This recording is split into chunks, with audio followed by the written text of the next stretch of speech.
पहले ऐसे लगता था कि सफलता की राह में मुश्किलें ज़्यादा हैं, लेकिन इन मुश्किलों को पार करते हुए जब डॉक्टर बनने का सपना पूरा हुआ तो ये वास्तव में कमाल का अनुभव था।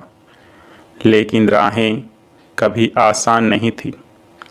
परिस्थितिवश विज्ञान के बजाय गृह विज्ञान विषय मिल जाने के बावजूद महिला ने अपने हौसले को बरकरार रखते हुए पूरा किया डॉक्टर बनने का सपना। मैं बचपन से यही सुनती आई थी कि डॉक्टर मतलब भगवान का दूसरा रूप। माता पिता भी मुझे डॉक्टर ही बनाना चाहते थे और उनसे प्रेरित होते हुए मेरी भी यही इच्छा थी। हालांकि मेरे सपने की उड़ान तब रुकी जब 10वीं परीक्षा के दौरान मेरी तबीयत खराब हुई और गणित में मुझे सप्लीमेंट्री आई। मैंने मेहनत से सप्लीमेंट्री परीक्षा पास की क्योंकि अच्छे प्रतिशत के आधार पर ही मुझे आगे विज्ञान विषय मिल सकता था। चूँकि सप्लीमेंट्री का रिज़ल्ट देर से आया और तब तक मेरा 1 साल खराब न हो, इस वजह से पिताजी ने 11वीं में गृह विज्ञान विषय से मेरा दाखिला करा दिया। अब जब भी सहेलियों को रसायन विज्ञान या जीव विज्ञान की प्रयोगशाला में प्रशिक्षण का अभ्यास करते देखती तो मेरे भीतर हीनता का अनुभव होता, क्योंकि मेरा सपना तो यही इन्हीं प्रयोगशालाओं से निकलता था। मैं अक्सर लंच के दौरान भी जब सहेलियों को प्रैक्टिकल में जूझते देखती या जब वह मुझे वहाँ के अनुभव के किस्से सुनाती तो मैं और भी ज़्यादा बुरा महसूस करती। अप्रत्यक्ष रूप से कई बार मुझे ऐसा महसूस होता जैसे मेरे गृह विज्ञान विषय के चलते वो मुझे अपने से निम्न मानने लगी हैं। धीरे धीरे मैंने उनके पास जाना कम कर दिया, लेकिन मेरा मन तो विज्ञान की प्रयोगशाला में ही अटका रहता। ऐसे ही एक दिन कढ़ाई करते हुए मेरा ध्यान कहीं और ही था कि अचानक सुई मेरी अंगुली में घुस गई और खून निकलकर कढ़ाई के उस सफ़ेद कपड़े पर बहने लगा। दर्द में आँखों से आंसू की कुछ बूंदें भी कपड़े पर टपक पड़ी। मैं कुछ देर तक आंसू और खून की बूंदों को देखती रही।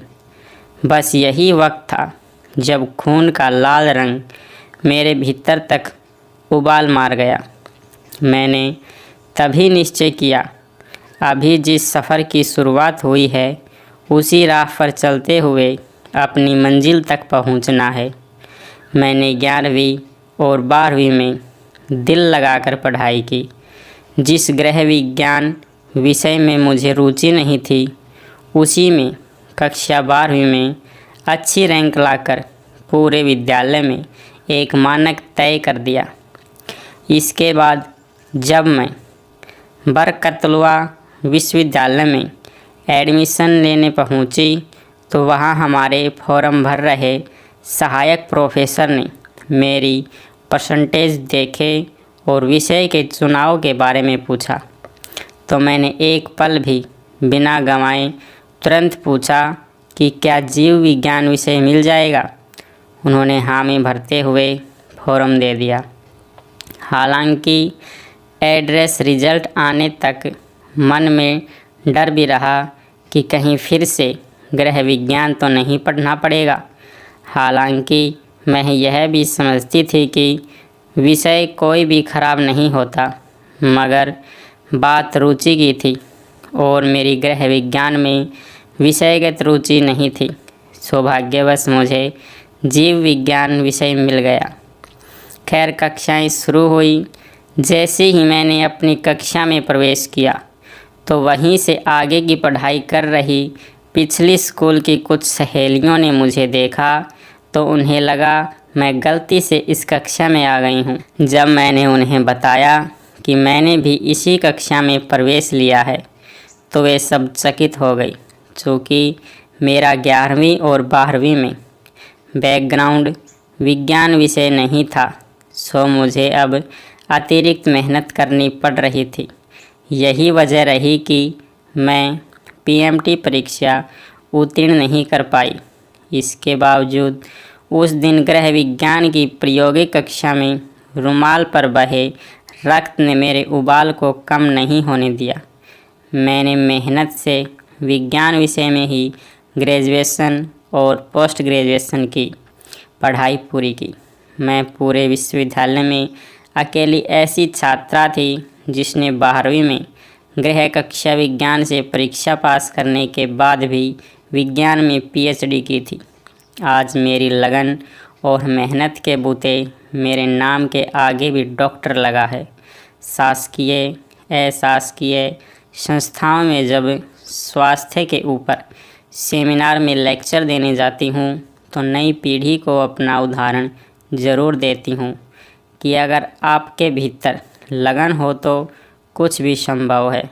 इसके अतिरिक्त एक संस्था के माध्यम से पिछले 25 वर्ष से किशोरियों, महिलाओं एवं युवाओं के लिए स्वास्थ्य कार्यक्रमों का सफलतापूर्वक आयोजन कर रही हूँ।